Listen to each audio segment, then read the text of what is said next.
When reading major news headlines, all you'll see is articles ranting on about how stellar the US economy is doing, endless growth, high GDP, booming stocks, etc. Even government statistics are skewed towards creating the image of upward momentum. It isn't until we look a little more into the factors affecting the lives of everyday Americans that we see the truth. Stagnant wages, skyrocketing cost of living, destabilized job markets with focus on increased productivity while maintaining smaller workforces, AI takeovers, and a steadily growing gig economy that lacks stability, consistent pay, or benefits. This year, Consumer Affairs released a report that analyzed key cost metrics, including housing, college tuition, gas, and income, to reveal how the cost of living has changed since the 1970s. While it may not always feel like it, Americans today have more purchasing power than they did in the 1970s. Since 1973, the national median income has grown far faster than inflation. In 1973, the median income was 4,141 American dollars. Today it's 46,190, a 1,015% increase. Over the same period, the Consumer Price Index, CPI, a common measure of inflation, has risen by 586%. On paper, today's dollar goes further, allowing more room for non-essential spending. But as the next section shows, the cost of essentials like housing and education has skyrocketed. These rising expenses have chipped away at the gains in purchasing power, which helps explain why many Americans still feel financially strained. Perhaps the most dramatic difference between the cost of living in the 1970s compared with the 2020s is the cost of owning a home. About 69% of consumers say that they are concerned about the cost of housing, Pew Research Center reported. Not a surprise given that the median home sales price has increased over 1,000% since the 1970s. While the 30-year fixed mortgage rate in 2023 was roughly the same as the mortgage rate in 1973, wages simply haven't kept up with the price of housing, making it difficult for first-time homebuyers to break into the housing market and find a mortgage lender. But even compared with a few years ago, home prices are significantly higher. Price increases coupled with interest rate hikes since 2019 means buyers would pay approximately twice the monthly mortgage payment if they bought the same house today compared to 5 years ago, said Michael Kuhn, an associate professor of economics at the University of Tampa. Not to mention homeowners insurance premiums, which are up by over 23% since 2019. It's not just the cost of buying a home that has increased since the 1970s. Today's renters also face a more expensive market, with rent increasing by 54% since the 1970s. With single family homes more costly than ever to rent, those hoping to buy may not have as much left over after rent is due to save for a down payment.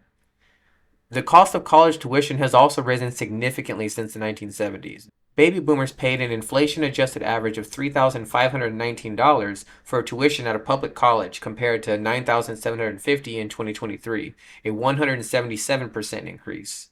The cost of private college tuition has also risen by 158%, from $13,639 in 1973 to $35,248 5 decades later. Beyond that, student loans have further increased the financial burden of getting a higher education. The average student borrows over $30,000 to get a degree from a public university in 2025, according to educationdata.org.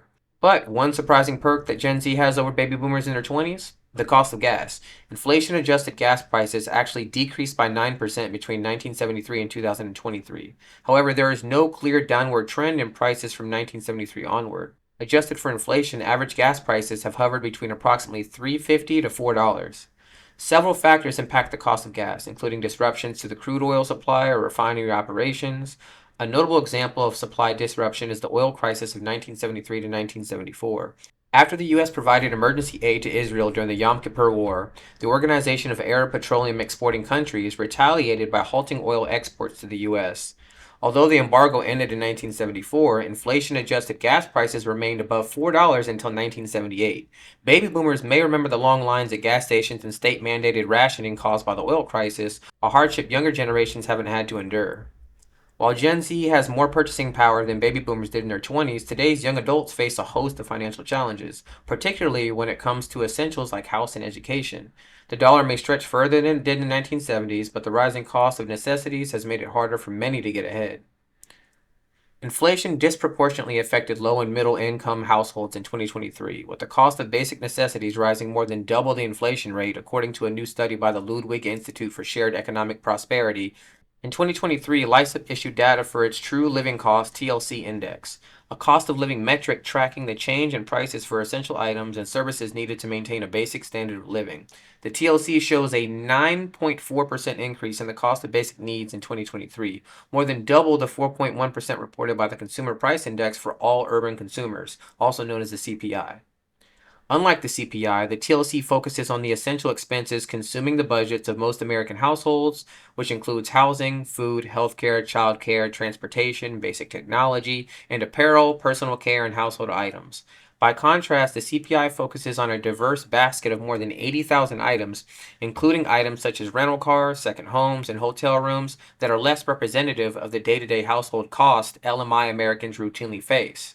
Ludwig noted that 2023 marked the highest annual TLC increase since 2001. The CPI rose 72.1% over this period compared to 97.4% for the TLC. In addition, 2023 median weekly earnings for full-time workers, as reported by the U.S. Bureau of Labor Statistics, rose 5.4% before adjusting for inflation. However, when adjusted using the TLC, earnings fell 3.6% compared to an increase of 1.3% when adjusted using the CPI. The primary drivers of the TLC increase were significant price spikes in housing, transportation, healthcare, and food, led by an 11.4% increase in housing costs, the largest annual increase on record. Transportation costs rose 14.7% despite lower gasoline prices due to higher insurance and financing costs. Health insurance premiums increased 7.9% and food costs rose 4.4%. Middle and working class Americans are facing a growing economic crisis, struggling to make ends meet despite recent economic growth, Ludwig said.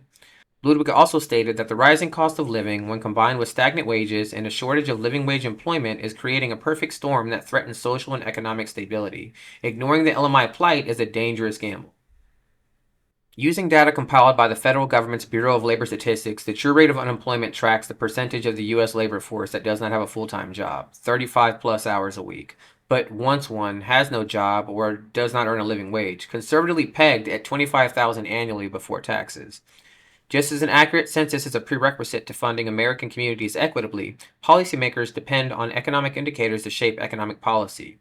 LISEP developed the true rate of unemployment to provide analysts and decision makers with more accurate measure of America's financial well-being.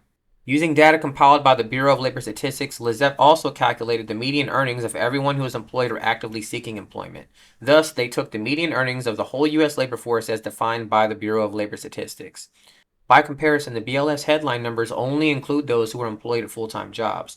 If a low-income worker moves from full-time to part-time or becomes unemployed, the BLS metric will report that their earnings have risen, giving a false sense that earnings are getting better. TWE, on the other hand, gives policymakers access to a more comprehensive indicator of how the job market is performing as a whole. I'd also like to note that both LISEP and the BLS exclude the self-employed from their sample for measurement reasons. The Truflation Inflation Index tracks daily changes in consumer prices across the U.S. economy, and as of July 4, 2025, stood at 1.99%. The index was designed to provide a real-time, data-driven snapshot of inflation by aggregating millions of price points from diverse sources, offering a more immediate view than traditional government statistics. Hold up. Wait a minute. Something ain't right.